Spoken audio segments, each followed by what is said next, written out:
Now we're going to sew the collar to the upper shell.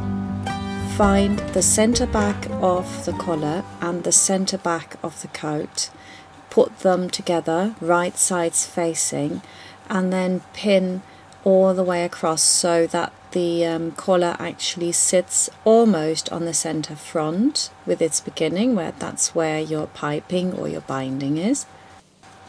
The fabric tends to fold in the area where you have the shoulder seam, so don't underpin this. Plenty of pins to hold the fabric in place so it can't move.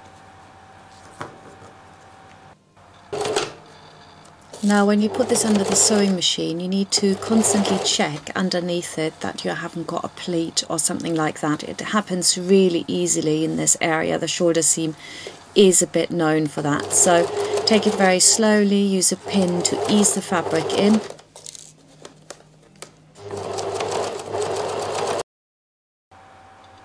Finally we can join the upper coat and the lower coat, and we're going to put our gathers in. So I put the center back onto the center back of the top, and then I join the side seams, put a pin in there, and that quite naturally now has got some gape on the shell fabric, and that's what I want to gather up. The gathers need to sit where you have got your snips, so from snip to snip, that's where the gathers go, and it needs to sit quite flat on top of each other, and the box pleat actually does that for you because that already decided how much gather there is on the outside. So if you had gathered the lining as well, it would be much harder to do it very accurately, but like this it's quite easy. So you put your box pleat in on the outside and you pin that against it as well. And when you're sewing this in, you're sewing again and you're pinning also from the side that you have got a visible stitching line already. That is where your piping is, because we will want to stitch exactly into that line again, and that makes life a lot easier.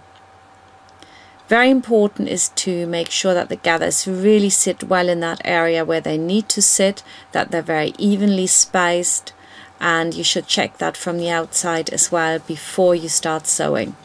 So the pleats need to be right above the pocket. That looks best. And it is, so I can turn it back to the inside now and sew it in.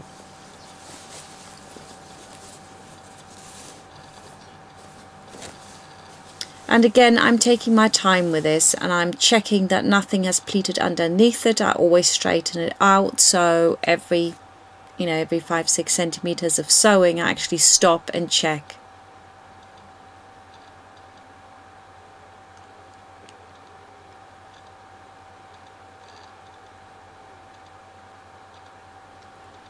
And another thing to get into a habit of is to cut your threads as you're going along, so you don't have masses and masses of threads hanging and you don't know where you are anymore.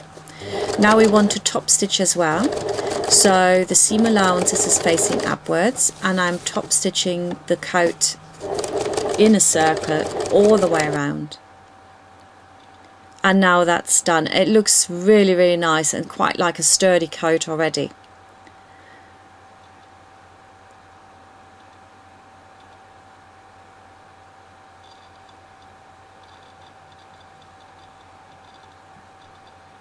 Prepare your sleeves. First, put some gather stitches into the head of the sleeve. Again, foot width, and then next to that again. And I tend to go quite low down in the curve, because that way I don't need to use pins to hold these pleats in place later on. It's easier to work with. Now fold your sleeve over. We are going to close the sleeve only halfway down. You do that on the lining as well.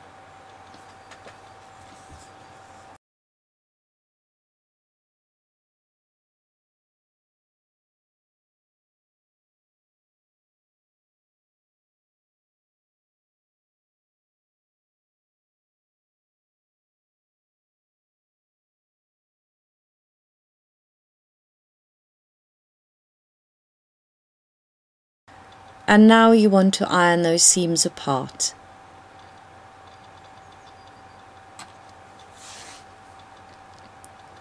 Inserting the sleeve. Inserting any sleeve isn't easy, so you have to be very careful that you get it in the right position. Find the snip that faces the front, put the sleeve on your arm, and then just basically put it into the armhole that faces the front as well. First of all, put a pin on the underarm, that's the underarm seam and the side seam, so they are together. Where you have a snip at the sleeve head, you want to put that onto the shoulder seam.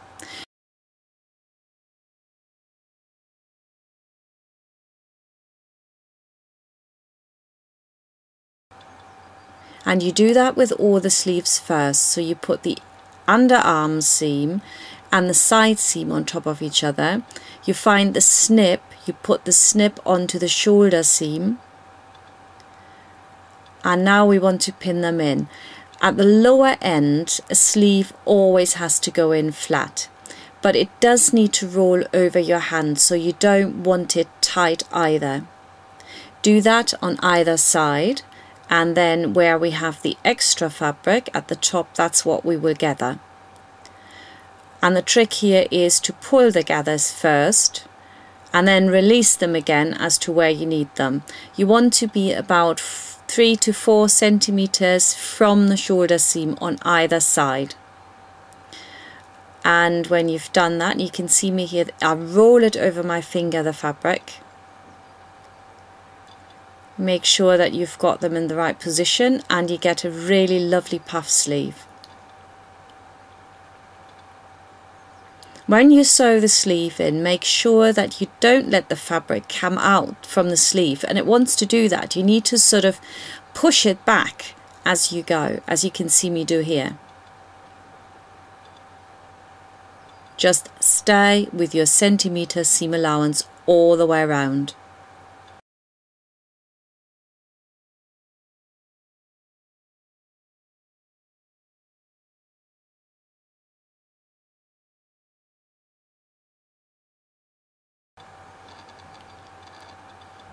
Now we want to case in the collar, and for this you need to turn the coat entirely inside out. Place the centre back of the lining and the centre back of the shell on top of each other. Put the shoulder seams on top of each other, and now simply pin from one end to the other. And again, it's very similar to when you first put the collar end. You can never have enough pins for this, so this is not the time to sort of think, oh yeah, I'm going to just sew across this. You want to pin this very well because you don't want to unpick any of this.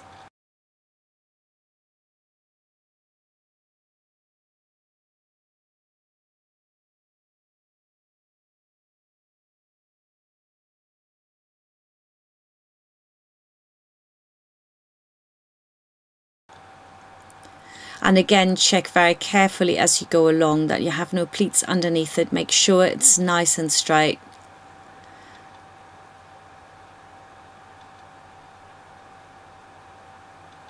Now you can take your pins out, but you also want to release the fabric a bit. So I'm snipping the shoulder seams, and I'm also cutting back seam allowances. And finally, to make sure that it's not tight when you turn it, we're snipping, because there's a tiny little curve on every collar and it will be a bit tight if you don't do this.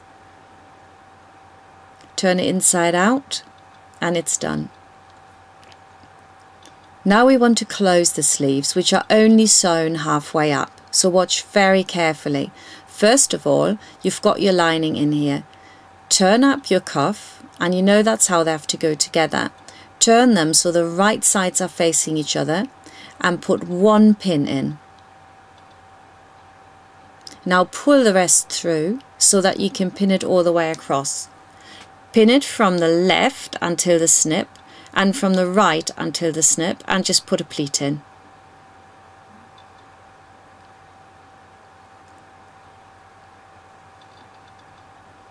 Now you want to sew this across, and that attaches the lining to the cuff.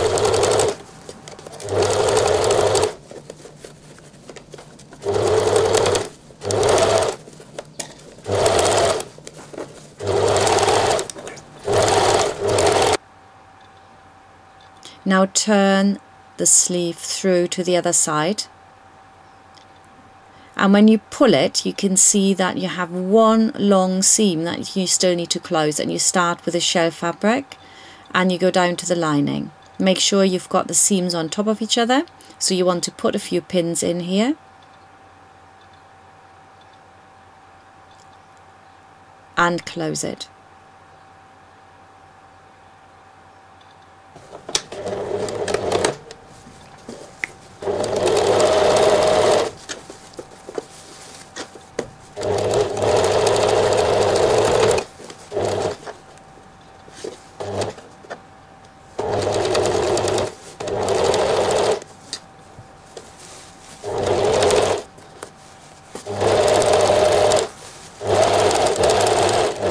Now, one thing you want to do is sort of finger iron your seam where you've got your cuff and put them on top of each other.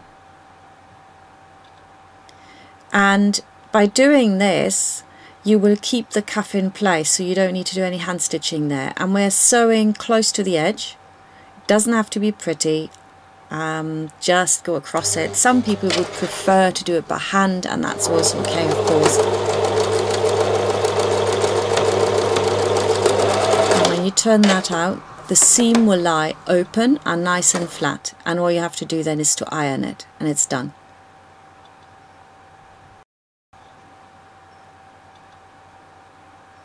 Only a button to come.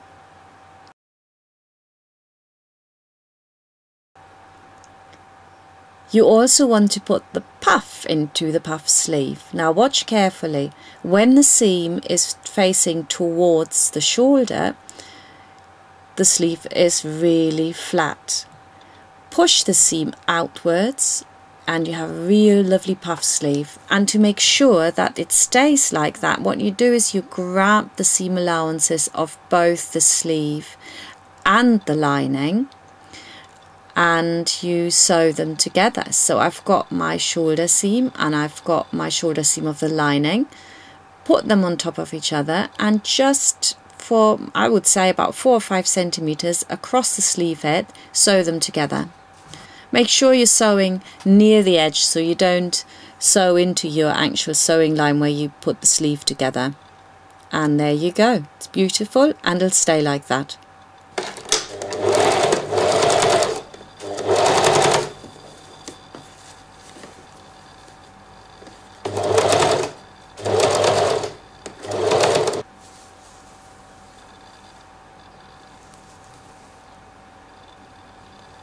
Isn't that nice? You really put the puff into the puff sleeve. Now we want to do the hem. For the hem, you want to turn the coat inside out and simply put the side seams together. Go all the way to the front, and this is where it's a bit interesting, because at the front you go 1 centimeter seam allowance, and then all of a sudden where you have the facing you go up really steep and you do a 4 centimeter seam allowance. And that will give you a really beautiful hem. That's quite easy to do. Do the same on the other side.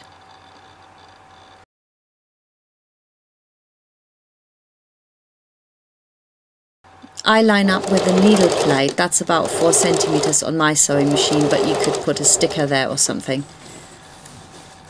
So all the way across.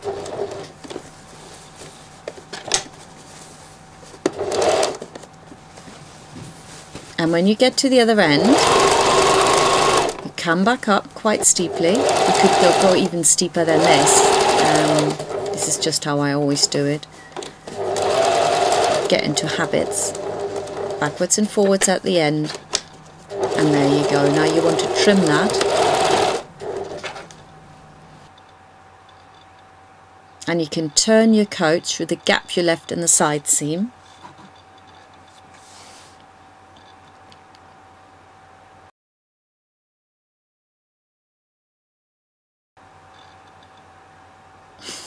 It's a bit hard to get it all out. Give it a good shake. And now when you are getting out all your corners here once you've done that. And you need to check as well that the front lengths are the same. You just push in that hem and look, it's perfect. The lining will just be 1 centimetre above the edge of the coat. Now I'm putting some pins in, 3 centimetre height. We've got 1 centimetre seam allowance, haven't we? And we've got 3 centimetres for the hem. So you can measure it, but I tend to just do it with my eyesight, it's fine. And check that it's all the right length, that everything lines up. Now you need to turn it back inside out, at least in the hem area, and thread yourself a needle up, put a knot in the end, and we're going to do a little slip stitch all the way along. You grab a little bit of fabric from your actual hem and a tiny little bit from the coat, and you do that going all the way across to the other side. Leave it a little bit loose as well, don't make this too tight because you don't want the stitching to be seen from the outside at all. And that's really nice. Turn it back inside out. Remove your pins, and you've done your hem as well. So all we need to do now is we need to finish off our lining. So you put a few pins in and just simply sew across that. Normally these are in the sleeve, but for children's wear the sleeve is so small it would have been so difficult, so I tend to leave that gap there. Give it a really jolly good press.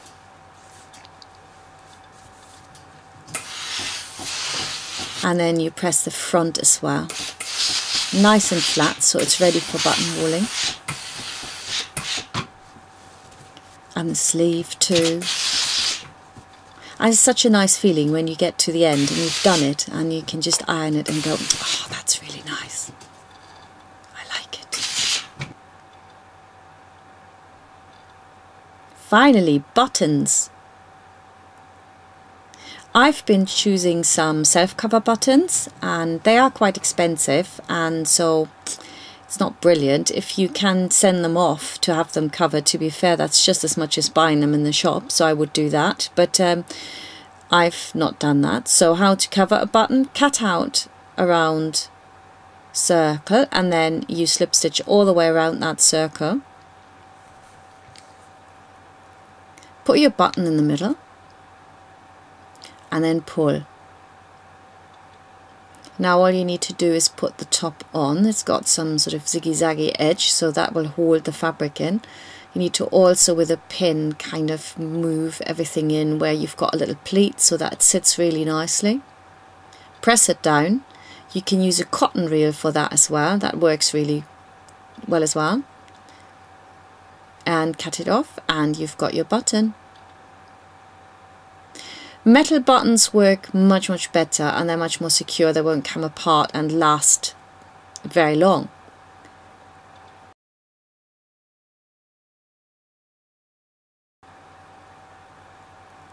Buttonholes. Now, how do we do them?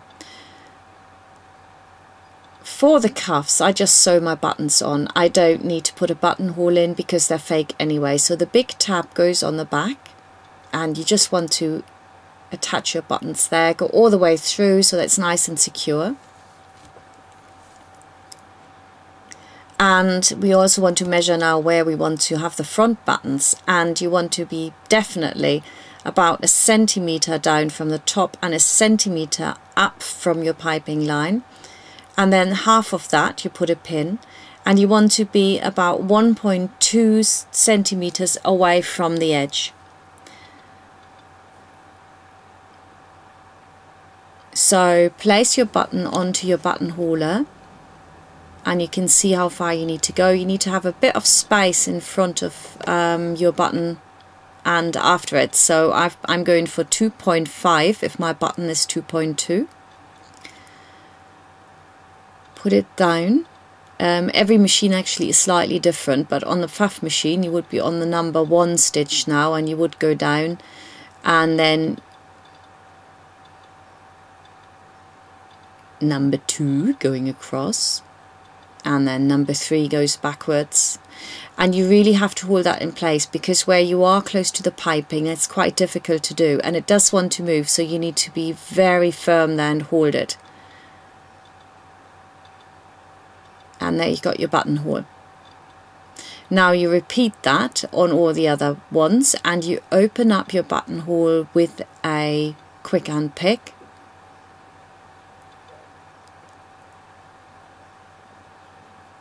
Very carefully go to either side, and then you sew on your buttons. Again, you can go all the way through. You might even want to use a little under button if it's a coat that's going to get lots of use, so that it doesn't rip out.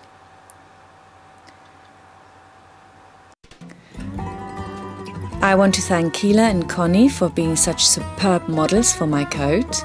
And if you want to make this wonderful little girly coat, then go to etsy.com, my shop's called Sew Like a Pro, and download the pattern immediately to get started. Thank you very much for watching, and see you next time.